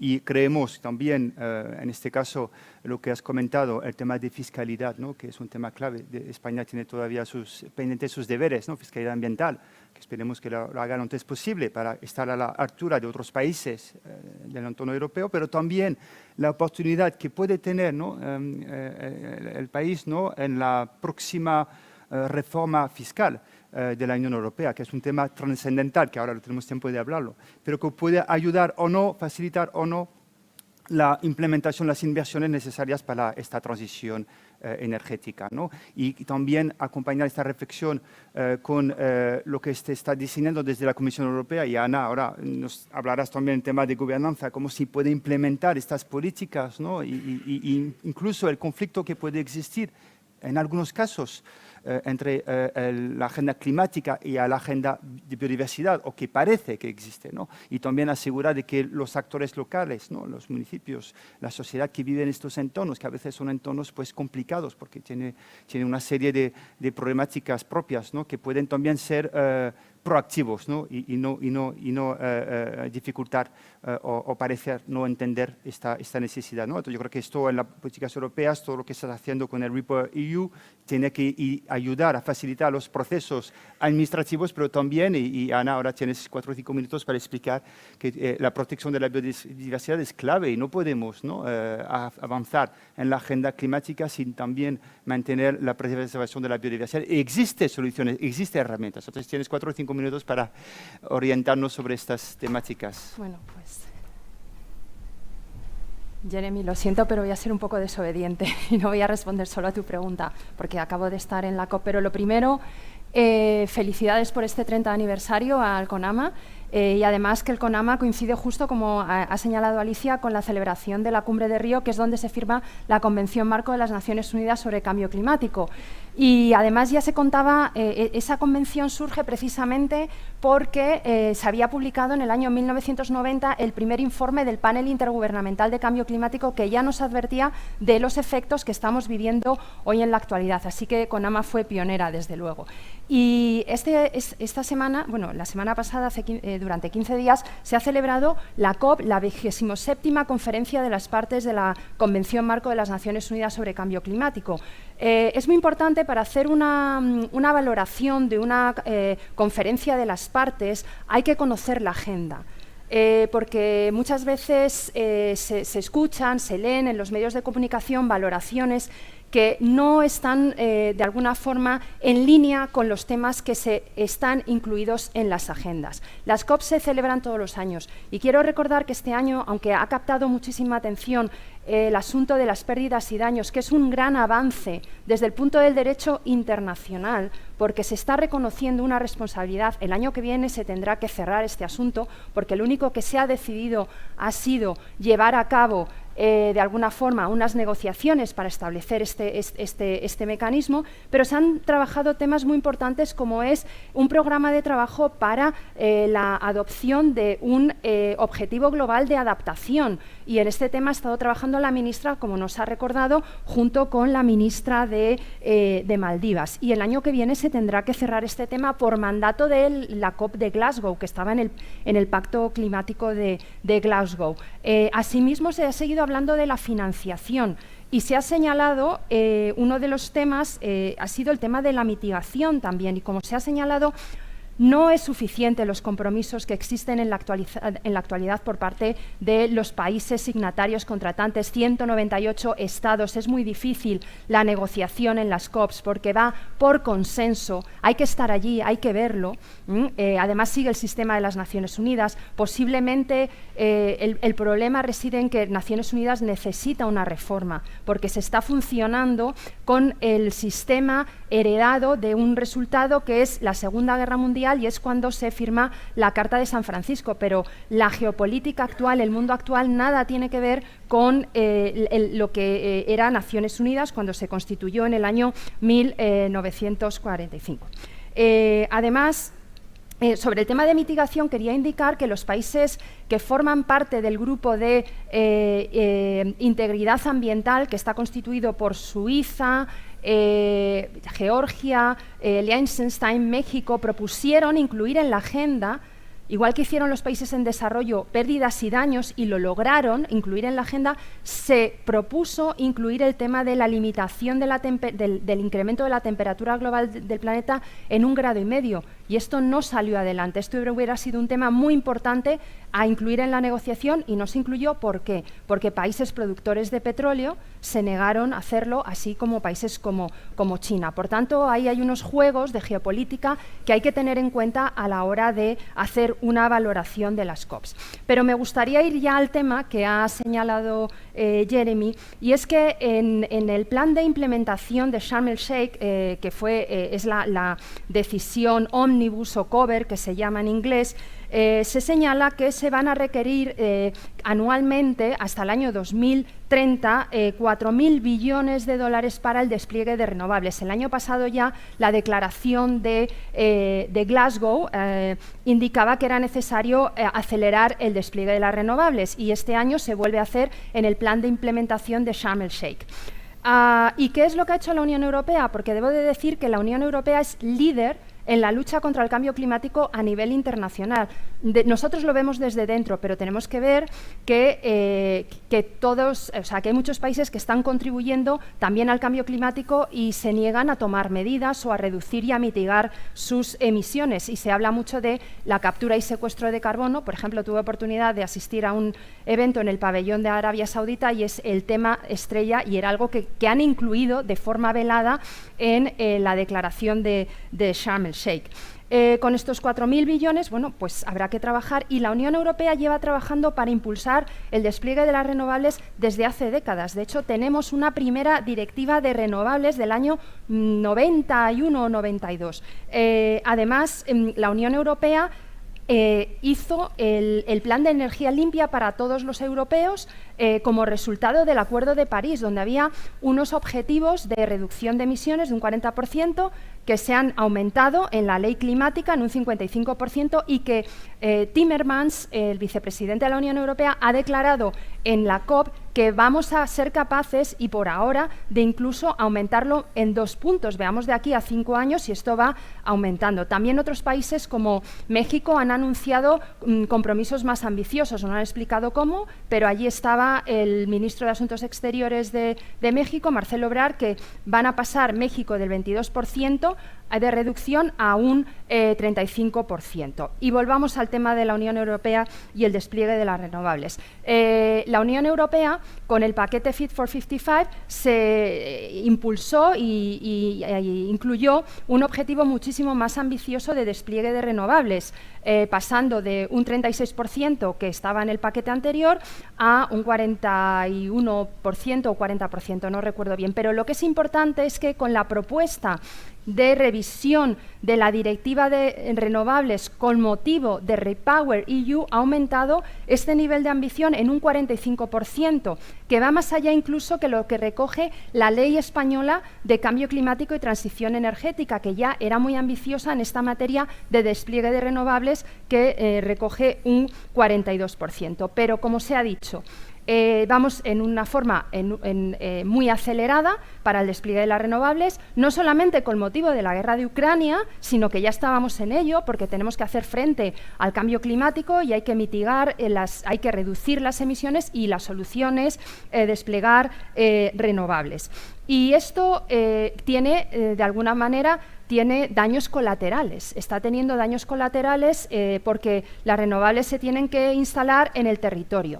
Y España es un Estado muy complejo en el que tenemos una distribución competencial en la Constitución española, en la que cuando hablamos de lucha contra el cambio climático entran en juego las comunidades autónomas y entran en juego los municipios, porque cuando hablamos de cambio climático no es solamente una competencia ambiental, sino que también es una competencia de energía, es una competencia de transporte, es una competencia de agricultura, es una competencia de urbanismo, y todo esto está bien distribuido en nuestro marco jurídico entre el Estado español, las comunidades autónomas y los municipios. Y de hecho es un gran reto para nuestro país el despliegue de las renovables y conciliarlo con la protección de la biodiversidad, porque el territorio y todo lo que tiene que ver con los espacios naturales protegidos es una competencia de las comunidades autónomas, mientras que en materia de energía, dependiendo de los megavatios y de muchas otras cuestiones que aquí no me quiero extender, pues van a ser competentes para su autorización el Estado español o las comunidades autónomas. Pero creo que en el PNIEC se llevó a cabo una evaluación ambiental estratégica en la que hay, de alguna forma, unas previsiones para facilitar la conciliación de las renovables con la biodiversidad, con medidas muy específicas y muy concretas. Y esto también está sucediendo en el plano de las comunidades autónomas. Hay muchas comunidades autónomas que también han hecho planes de energía y clima, que los han sometido a evaluación ambiental estratégica, que es ahí donde hay que tomar las medidas antes de empezar a realizar los proyectos, y cuentan con leyes. Hay comunidades autónomas que cuentan con leyes en las que establecen unos requisitos muy exigentes para conciliar el despliegue de las renovables con la biodiversidad. Ahora bien, las leyes hay que aplicarlas, y este es el grave problema. Yo siempre digo, yo soy abogada, el derecho es papel hasta que no se aplica.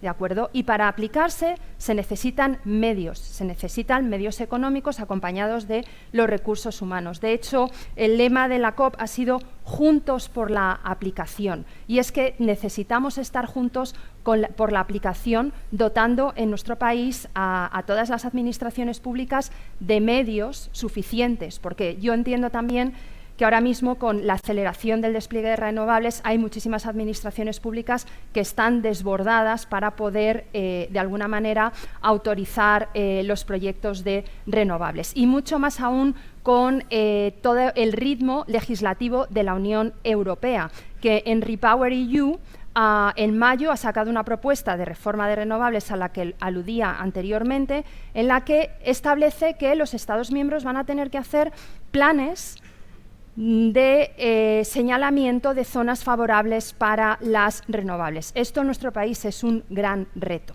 Lo digo de nuevo por el reparto competencial que tenemos.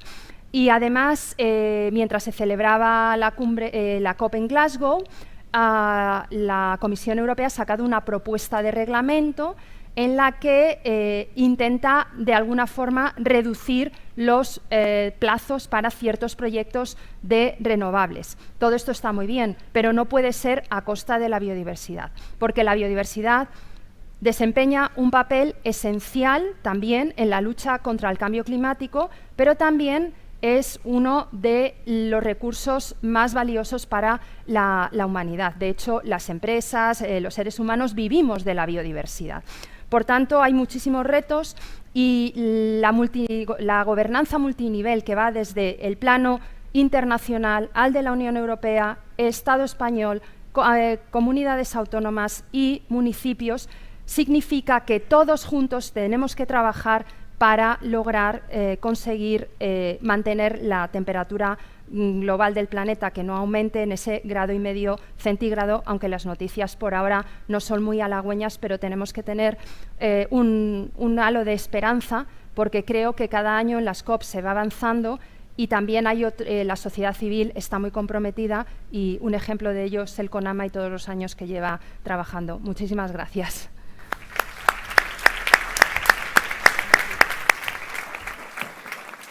Gracias, Ana, para compartir esta reflexión, este análisis sobre la complejidad, ¿no?, de la gobernanza institucional para avanzar en el despliegue, ¿no?, de la transición energética y ecológica, ¿no?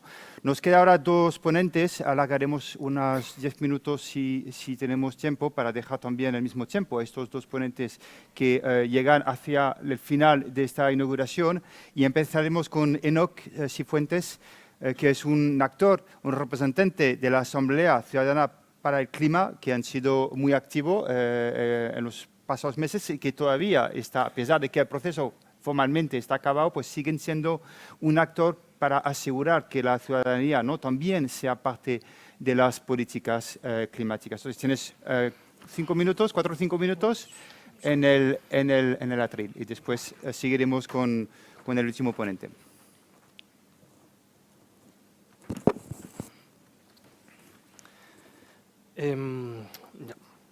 Buenos días. Es un placer, la verdad, estar aquí en CONAMA 2022 junto a ustedes. Por mi parte, represento a 100 personas que hemos formado parte de la Asamblea del Clima para representar la opinión de la población española y aportar otra visión que nos permita responder a la necesidad global que nos ha traído, por ejemplo, hasta aquí. Me refiero a lo que desde hace unos pocos días, por ejemplo, se discutió en Egipto durante la COP27 y, en realidad, y siendo honestos, desde ya hace unas cuantas décadas: combatir el cambio climático y defender el medio ambiente. Hace casi un año que inició un proceso excepcional en nuestro país, un proceso participativo a nivel nacional que involucraba a personas de a pie de todas las comunidades autónomas de España para debatir sobre el cambio climático y sus efectos. Durante 6 meses, 100 personas de diferentes edades, territorios, lenguas, culturas, orientaciones políticas e identidades fueron seleccionadas aleatoriamente para aprender y reflexionar sobre los efectos del cambio climático a diferentes escalas y consensuar soluciones para mitigarlos. Este trabajo fue posible, y no quiero dejar de mencionarlo, gracias a las personas científicas, expertas y profesionales que nos explicaron y guiaron con mucha pedagogía un tema que todos oímos hablar a diario, pero que a menudo relegamos. Podría parecer que el tono que se suele emplear es muy alarmista, apocalíptico desde nuestro lugar, ¿no?, desde nuestra posición. Pero es que cuando conocimos los datos caemos en cuenta de la magnitud del reto y compromiso que adquiría nuestra representación. No entraré en detalles porque seguro que ya son del todo conocidos por ustedes. Los incendios, sequías, golpes de calor, de frío, desertificación, salinización, entre otros. Basta con echar la mirada a este verano y otoño del 2022, al que, por ejemplo, algunos ya han empezado a llamar veroño. Como resultado de dicho proceso participativo se desarrollaron nada menos que 172 propuestas que abarcan temas tan diversos como alimentación y usos de la tierra, ecosistemas, consumo, comunidades, salud y cuidados o trabajo.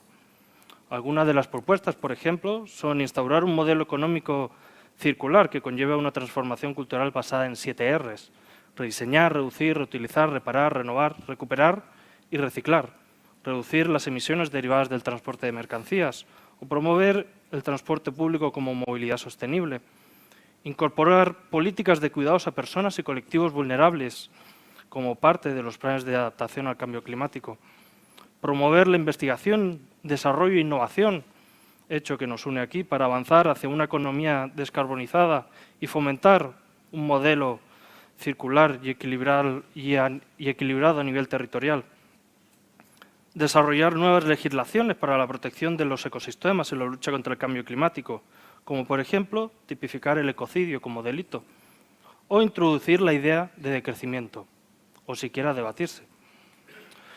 No cabe duda que dentro de las 172 propuestas y recomendaciones hechas por la Asamblea hay temas que pueden abrirse al debate, que pueden faltar propuestas que otros considerarían esenciales o no, o que pueda ser más o menos ambicioso. Sin embargo, cabe destacar que personas comunes, concienciadas de la complejidad del reto, han logrado alcanzar consensos en un ejercicio de democracia real y directa, y que ya quisiéramos se diera más a menudo. La ciudadanía en su conjunto, en un ejercicio de buena gobernanza, debe ser activa y parte cómplice de las políticas, para que éstas se asimilen, se legitimen y se traduzcan en una real transformación ecológica y social y una lucha coherente contra el cambio climático. En referencia a la COP y a la falta de mayor información desde mi parte, la carga del cambio climático no puede quedar excelsa de la necesidad de implicar a la ciudadanía en las decisiones relevantes en la medida de lo posible. La causa política del cambio global, que incluye el cambio climático y de los ecosistemas, no puede omitir el papel que debemos asumir como ciudadanía, como sector empresarial, como países o como organizaciones internacionales, independientemente de su ideología o cultura. La participación y la justicia social deben ser pilares de una transformación hacia una política y unas sociedades más responsables con los grupos más vulnerables, el planeta y con toda la biodiversidad que vive en él. Para finalizar, quisiera compartir con ustedes una reflexión hecha por Carl Sagan, que seguramente muchos ya conoceréis.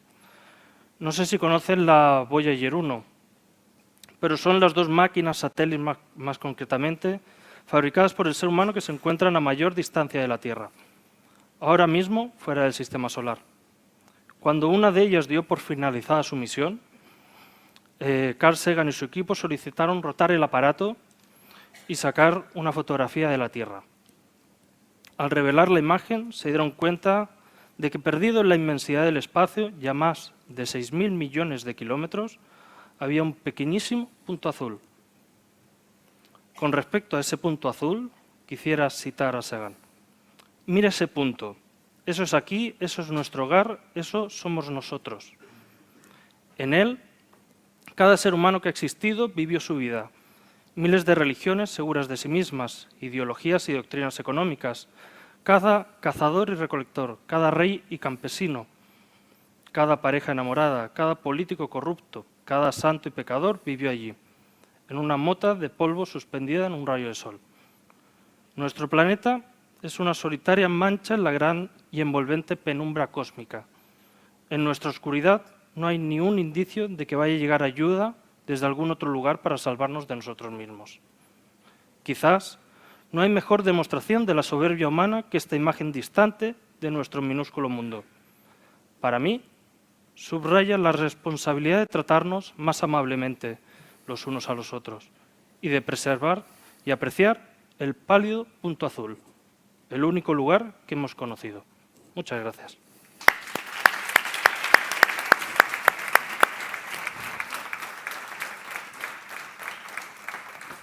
Gracias, Enoch, por compartir, ¿no?, el proceso que habéis vivido y también este mensaje poético que nos puede y nos debe animar en las próximas horas, próximos días, próximos meses, próximos años. Y ahora cerraremos la sesión de inauguración con la última ponencia, que es quizás la más difícil, pero también la más interesante, porque tenéis la oportunidad de conectar elementos que se han compartido antes con Mario Rodríguez, que es el director de Transición Justa y Alianzas Globales de la Fundación ECODES, con quien solemos trabajar muy a menudo, y después tendremos el cierre ya de la sesión de inauguración con Alicia, para después seguir en el camino del CONAMA. Mario, tienes también 4 o 5 minutos.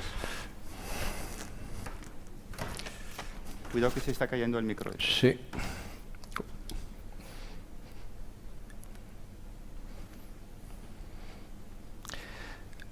Buenos días a todas y todos. Como decía Jeremy, pues es la ponencia quizá más compleja, porque casi toda se ha dicho ya en intervenciones muy interesantes, pero sí me gustaría hacer una serie de reflexiones. Lo primero, sobre todo, felicitar a CONAMA, porque en mi caso empezamos conjuntamente la singladura hace 30 años en la defensa del medio ambiente, y para mí es muy especial poder participar en este congreso, aunque lo he hecho en otros anteriores, y creo que el papel que juega como espacio de encuentro y de reflexión y de acción es fundamental. Y voy a explicar por qué digo esto. En la madrugada del sábado al domingo, multitud de colegas, periodistas, compañeros de Mil Batallas me preguntaban que cómo valoraba la COP, esta 28 cumbre del clima.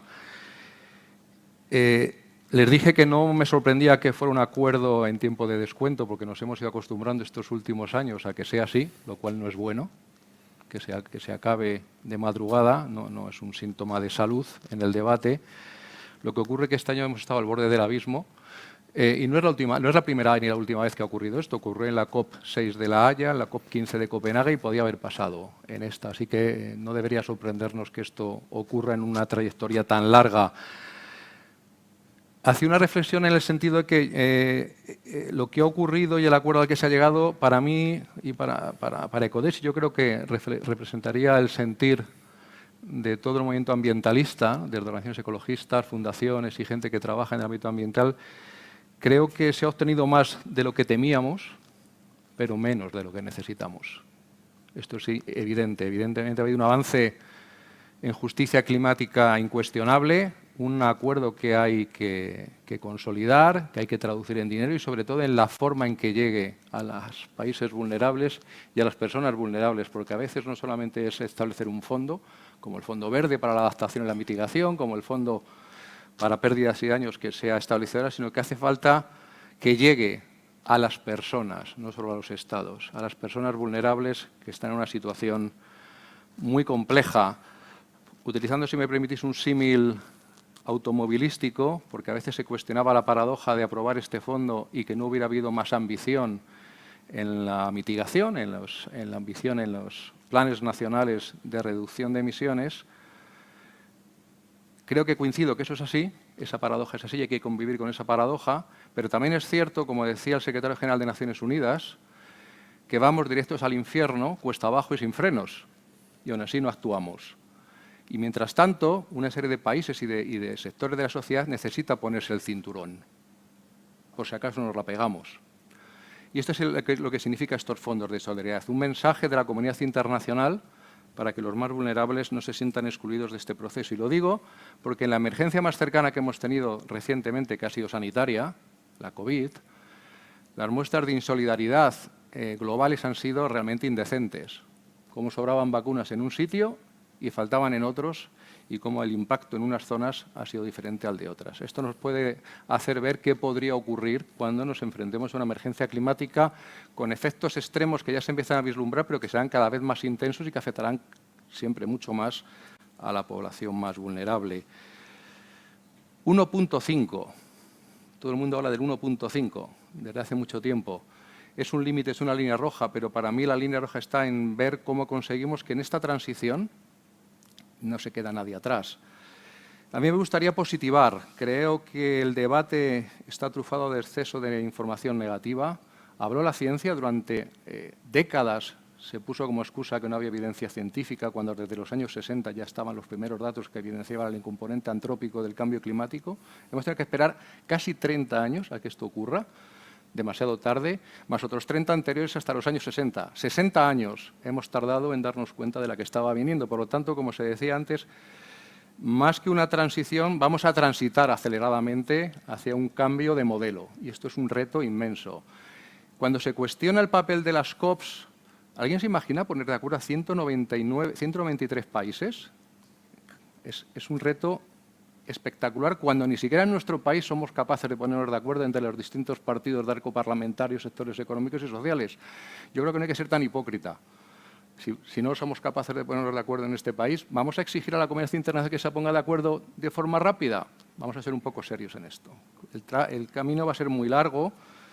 Creo que tenemos un reto como sociedad civil, yo creo como miembros, conocedores de esta problemática, de dar también el camino y las experiencias positivas que se están dando. La botella medio llena, se decía antes, ¿no? Creo que hay multitud de experiencias de la sociedad civil, de sectores económicos, de sectores sociales que están marcando el terreno a veces muy por encima y sobre todo con mucha mayor rapidez que lo que se está haciendo a nivel político, pero insisto, es muy complicado poner de acuerdo a las distintas visiones que hay del problema.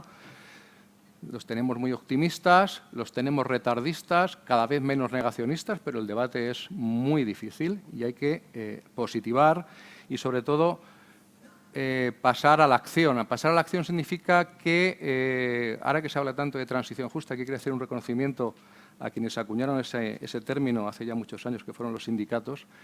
Hoy se ha evolucionado en ese concepto, ya no solo tiene un componente laboral, sino también un componente de vulnerabilidad, y que eso hace que me permita ser optimista en hacia dónde vamos a ir. Pero ¿alguien piensa que una persona que gana menos de 1.000 euros al mes va a poder afrontar esto? ¿Alguien piensa? Si hacemos tabla rasa y todos los que estamos aquí nos ponemos con 1.000 euros en el bolsillo, ya estoy siendo optimista, ¿va a poder afrontar un cambio en la forma de consumir energía, en la forma de alimentarse, en la forma de moverse? Si lo podemos hacer, entonces, a lo mejor yo estoy equivocado, pero como creo que no va a ser posible, pienso que hay que establecer mecanismos de solidaridad que se traducen en la progresividad, en pagar impuestos, en reducir beneficios, sin cuestionar que sea legítimo obtenerlos. Pero lo que no puede ser es que haya gente que lo pase muy mal para que nosotros transitemos cómodamente.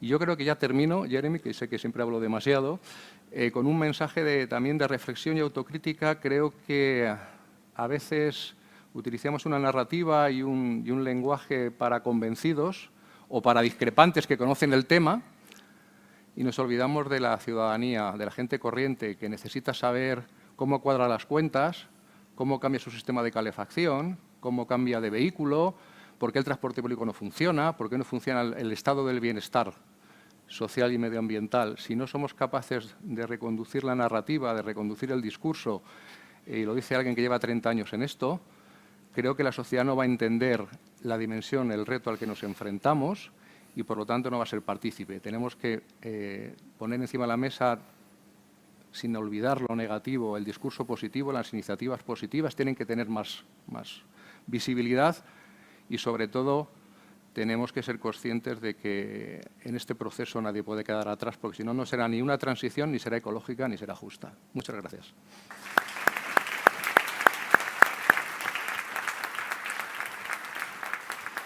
Gracias, Mario, para hacer el cierre de las ponencias de inauguración, y ahora pues daremos la palabra a Alicia, pues que pueda decirnos los pasos siguientes, no solamente hoy, ahora, pero también en los próximos días en el CONAMA.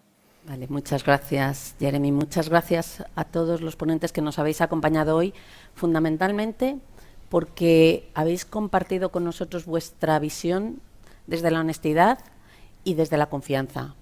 En este congreso queremos que cada uno tenga la libertad y la capacidad de decir las cosas como pretende, como decide que tiene que ponerlas encima de la mesa. Tú hablabas de llamar a las cosas por su nombre. Perfecto. solo compartiendo con honestidad los distintos posicionamientos seremos capaces de trabajar en algo muy importante que ha resaltado Enoc, que ha ocurrido en la Asamblea Ciudadana, y es llegar a un consenso. A partir de las distintas percepciones, de las distintas miradas, tendremos que ser capaces de construir este camino colectivo. Y en momentos de una gran tensión política y una gran tensión social, creo que espacios pequeños de confianza donde podamos avanzar en esos consensos y en entendernos y en escuchar las diferencias y en buscar caminos comunes son importantes. Me voy a permitir que, en vez de poner el cierre yo, creo que por ahí los estudiantes, los alumnos, bueno, los participantes, los chavales que han participado en vuestro movimiento, me han dicho que se atrevían a hacernos una pregunta o una petición para que comencemos los trabajos del Congreso. Entonces, no sé quién es el valiente o la valiente que se va a atrever. Si queréis, cerráis el acto. Perfecto. Pues mientras venís, os indico que después de tomar un café empezará la sesión de estrategias de biodiversidad. Importante, importantísimo. Lo hemos dicho durante toda la sesión. Hablaremos de taxonomía, el mundo empresarial está muy interesado en ello, educación ambiental, por eso están ellos hoy aquí con nosotros. A las 11:30 tendremos oportunidad de continuar hablando de acción climática, pero además desde unos casos particulares muy, muy especiales, que son los casos de nuestras islas. Tenemos aquí al vicepresidente de Baleares, al consejero de Canarias y a una representación de la sociedad insular para compartir con nosotros cómo desde territorios especialmente vulnerables están tomando la delantera, el liderazgo y trabajando en una hoja de ruta conjunta de la que creo que todos podremos aprender. Así que tenemos un buen programa por delante y continuaremos con las más de 100 actividades que conforman este congreso. Y ahora, si quieres, el atril es tuyo y te escuchamos. Bueno, buenos días a todos. Mi nombre es Álvaro y lo primero querría decir que solamente soy una pequeña voz de todos los jóvenes a los que vengo representando. Jóvenes que algunos están hoy aquí, pero otros han sido compañeros míos en diferentes conferencias que hemos tenido todos juntos. Jóvenes que estamos apasionados, que estamos preocupados por lo que puede pasar en un futuro. Y jóvenes que queremos que se apliquen cambios ya, que nos tomen en cuenta, que se vea que nosotros podemos hacer muchos cambios y que aunque no seamos de la misma edad que todos ustedes y aunque probablemente no tengamos la misma formación, somos igual de capaces. Hace un rato la ministra de Transición Ecológica dijo que se estaban intentando construir puentes entre diferentes sociedades, entre diferentes países. Yo también propongo que de aquí a unos años no solamente se construyan puentes entre diferentes sociedades, sino también puentes entre diferentes grupos de edades, puentes entre personas que por su distancia de edad puedan tener perspectivas diferentes y vean el mundo de una manera distinta, de una manera que puede ayudar a todos. No sé qué opinarán ustedes, pero a mí me parece una de las mejores opciones para llevar todo esto a cabo, porque al final nosotros somos los que estaremos el día de mañana cuando tengamos que realizar todos estos cambios y cuando tengamos que pensar en el mundo que estamos viviendo. Así que nada, muchas gracias por escucharnos a todos y espero que les haya servido mi intervención aquí.